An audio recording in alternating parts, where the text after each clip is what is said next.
sweet readings. Tonight I will read the books of The Lord of the Rings. But before, I want to say I'm French, so if I make mistake with my English, I'm sorry.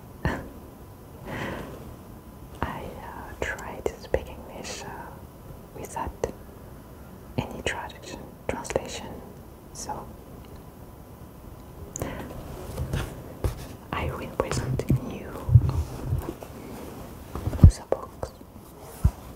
I read this in French and I would like to read in English, so I buy the English books, the beautiful books. It's a different cover of the French book, and that's the first tome, the first part of J.R.R. Tolkien epic adventure.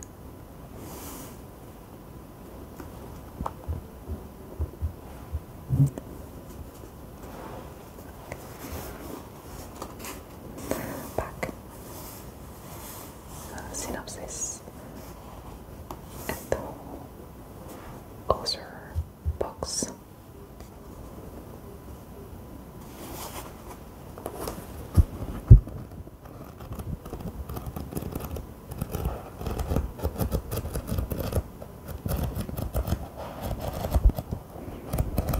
I like 20 page. It's an interesting sound in ASMR. I just find text in I don't know if I see Italian or Helvig. It's really good. So that's the books, and to accompany my wedding I have the real rings. They're precious. It's writing in Helvig. I don't know if you can see. I think so.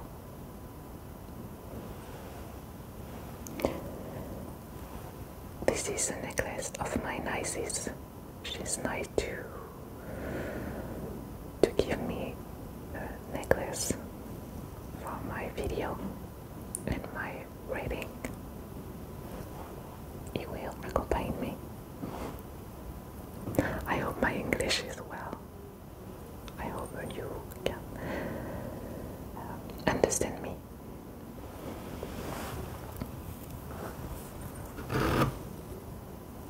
I try to make some noise with the necklace. I think it's a good noise it can be.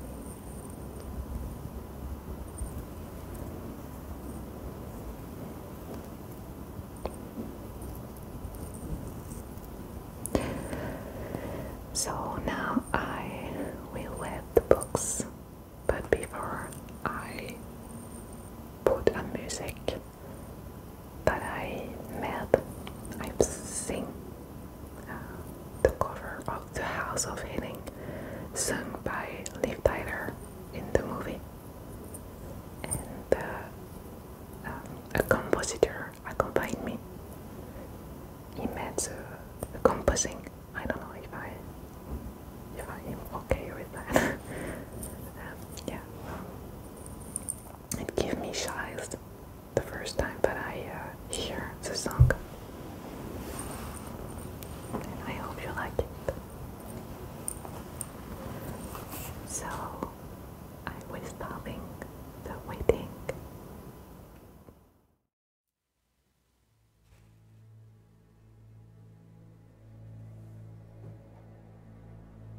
Imagine-toi Canada,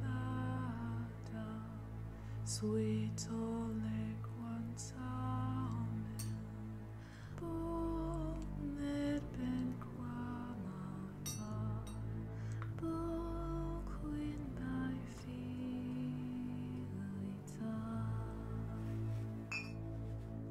side, you turn away with a deepening heart. No more words to say. You will find that the words that change forever.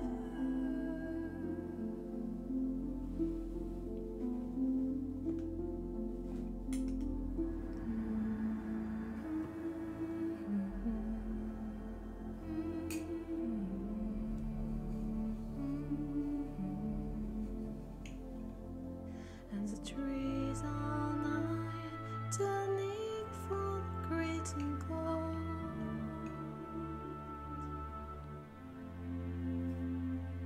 And the sun is night, fading. I wish I could hold you closer.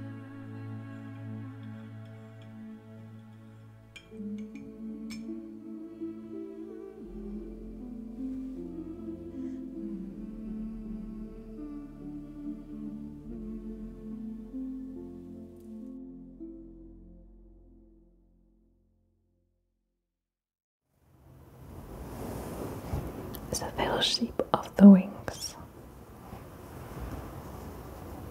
The Lord of the Rings, Part 1.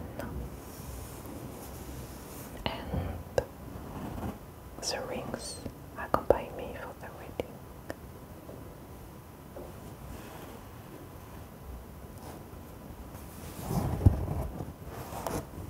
So, the back.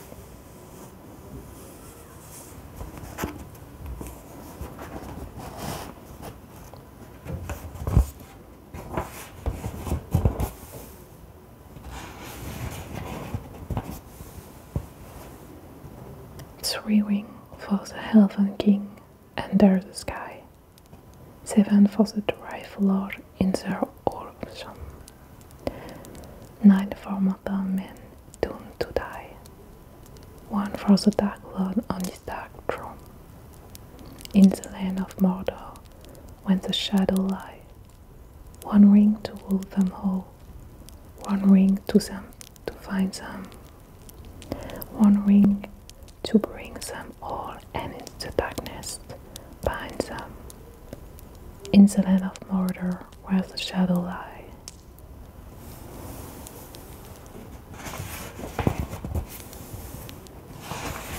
That's an introduction on the book. The entire story.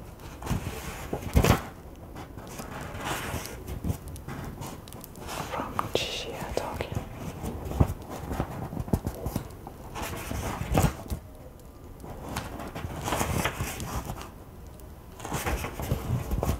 The prologue, but I'm not reading this. I'm starting the first chapter.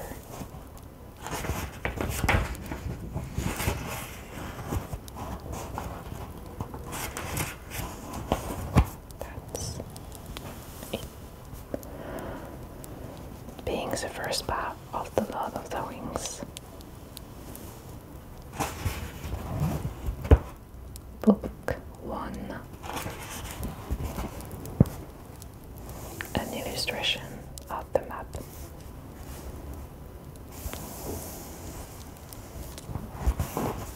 Chapter 1.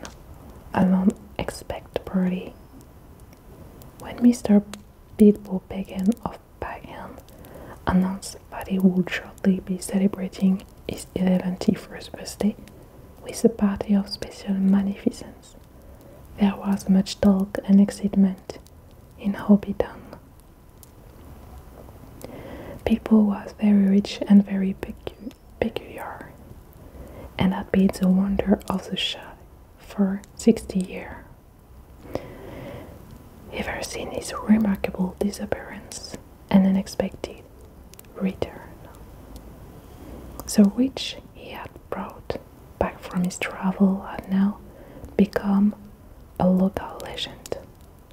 and it was popularly believed, whatever the whole folk might say, that the hill at Big Hill was full of tunnel stuffed with treasure. And if it was not enough for fame, there was also a sporlunch figure to marvel at. Time wore on, but it seems to have little effect on Mr. Baggins. At 90, it was much the same as per 50. At 99, they began to call him well preserved, but in change would have been nearer the mark. There were some that shook their head and thought this was too much of a good thing. It seemed unfair that anyone should possess, apparently, perpetual use as well as repeatedly inexhaustible wealth. It will have to be paid for, they said. It isn't natural, and trouble will come of it. But so far trouble had not come, and as Mr. Baggins was generous with his money, most people were willing to forget him, his oddity, and his good fortune. He remained on visiting terms with his relative, except of course the Saga Baggins. And he had many devoted admirers among the obit of poor and important family. But he had no close friend until some of his younger cousins began to grow up. The eldest of these, and Bilbo's favorite, was young Frodo Baggins. When Bilbo was 99, he adopted Frodo as his heir and brought him to live at Baggins. And so, of the shaggy bill, Bagginses were finally dashed. Bilbo and Frodo happened to have the 10th birthday, September 22. You had better come and live here, Frodo, my lad, said Bilbo one day. And then we can celebrate our birthday party comfortably together. And that time Frodo was still in his twin, as the hobbit called the irresponsible trinity between childhood and coming of age at 33. 12 more years passed. Each year at the beginning, Baggins had given very lively company birthday party at Baggins. But now it was understood that something quite exceptional was being planned for that autumn. Bilbo was going to be 111, a rather correct number, and a very respectable age for a hobbit. The whole took himself had only reached 130. I'm sorry, I don't know how to say it. And Frodo was going to be 33, an important number to that of his coming of age. Tongue began to wag in Hobbiton and Bywater, and rumor of the coming even traveled all over the Shire. The history and character of Mr. Bilbo Baggins become one against the chief topic of conversation, and the other folks suddenly found their reminiscence in welcome demand. No one had a more attentive audience than old Ham Gamgee, commonly known as the Gaffer. He held forth at the ivy bush, a small inn on the pile, rather wood, and he spoke with some authority, for he had tended the garden I'd begged for 40 years, and I've helped old man in some job before that. Now that he was himself growing old and still in the joint, the job was mainly carried on by his youngest son, Sankachi.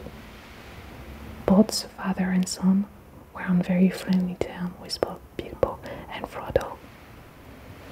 They live on the hill itself in number 3, Bagshot Road just below Backhand. A very nice, well-spoken, gentle hobbit is Mr. Bilbo, as always say, the gaffer declared, with perfect truth, for Bilbo was very polite to him, calling him Master Amfest, and consulting him constantly upon the growing of vegetable in the matter of fruit, especially potatoes. The gaffer was recognized as the leading authority by all in the neighborhood, including himself. But what about this Frodo that live with him? Asked old Knox of Bywater. Baggett is his name, but he's more than half a brandy bag, they say. It beats me why any bagging of Orpington should go looking for a rivalry there Bergland, where folk are so cruel, and no wonder they cry. But put in Daddy to road, the gaffer next door Nembro. If they live on the wrong side of the Brandywine River and right against the whole forest, that's a dark bad place. It has at all be true. You're right, Dad, said the gaffer. Not that the brandy bugs of Bagland live in the whole forest, but they're a queer breed. Seemingly, they fall about with boat on that big river, and that is a natural. Small wonder that trouble came of it, I say. But be that as it may, Mr. Frodo is a nice old young hobbit as you could wish to meet. Very much like Mr. Bobby, and in more than looks. After all, his father was a pagan. A decent, respectable hobbit was Mr. Drogo Baggin. There was never much to tell of him, till he was drowned. Drowned? Said several voices. They had heard this on another darker rumor before, of course, but hobbits have a passion for family history, and they were ready to hear it again. Well, so they say, said the gaffer. You see, Mr. Drogo, he married poor Miss Frimula Brandybuck. She was whole Mr. Bobby's first cousin on the mother's side. Her mother, being the youngest of all, took daughters, and Mr. Drogo was his second cousin. So Mr. Frodo is his first and second cousin. Once removed, either way, as the saying is. You follow me. And Mr. Drogo was staying at Brandy, all with his father-in-law, old Master Gorbadoc, as he often did after his marriage, him being partial to his beetle, and our Gorbadoc keeping a mighty generous devil. And he went out boating on the Brandywine River.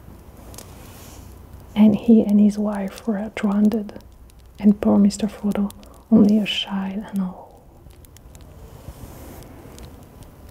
I've heard they went on the water after dinner in the moonlight, said whole knocks, and it was Drogo Raid as sunk the boat. And I heard she pushed him in, and he pulled her in after him, said Sandyman, the Hobbiton Miller.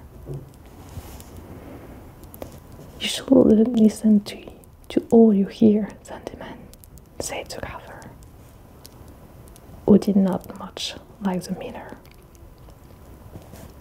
There isn't no call to go that king for pushing and pulling.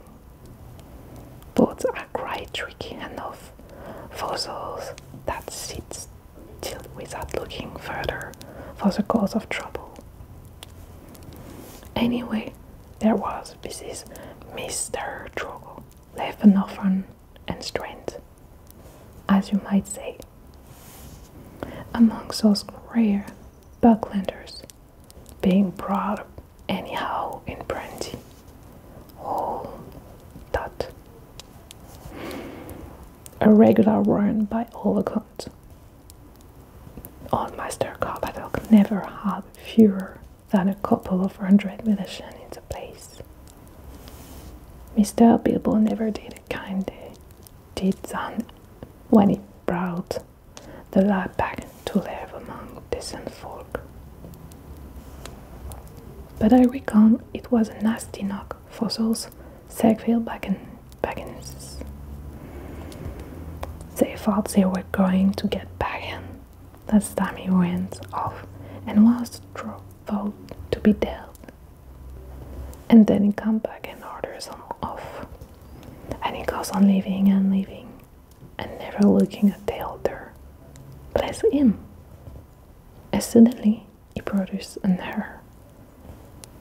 And has all the paper mad out proper. The Sackville Bagginses won't never see the inside of Baggin now. Or is it to be? Hope not.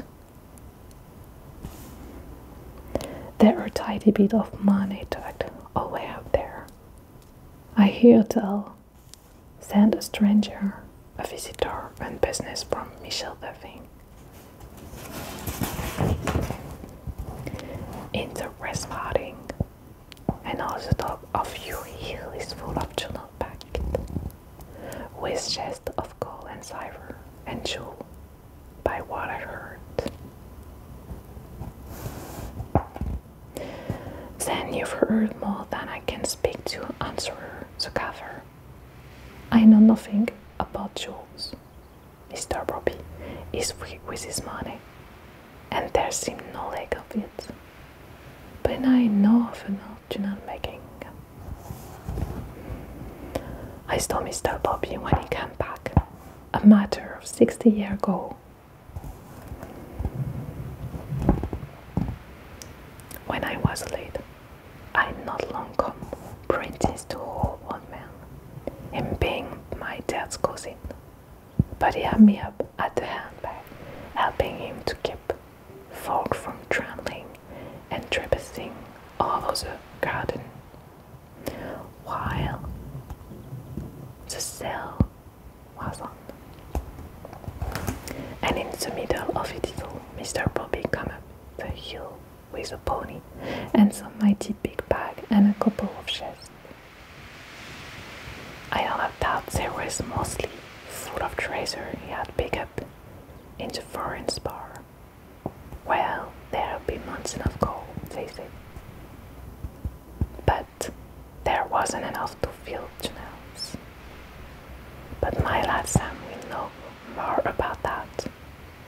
He is in out of pagan, crazy about story of the whole day bees, and he listened to all of Mr. Bobby tells.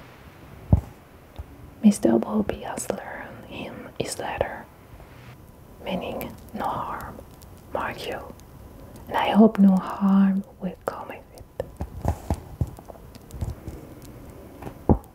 it. Hills and dragon, I said to him, cabbage and potatoes are better for me and you. Don't go getting mixed up in the business of your better, or you'll land in trouble too big for you, I said to him. And I might say it's to author. He always looked up the stranger and the miller. But the gaffer did not convince the audience. The legend of Bilbo was now too firmly fixed in the mind of the younger generation of Hobbit.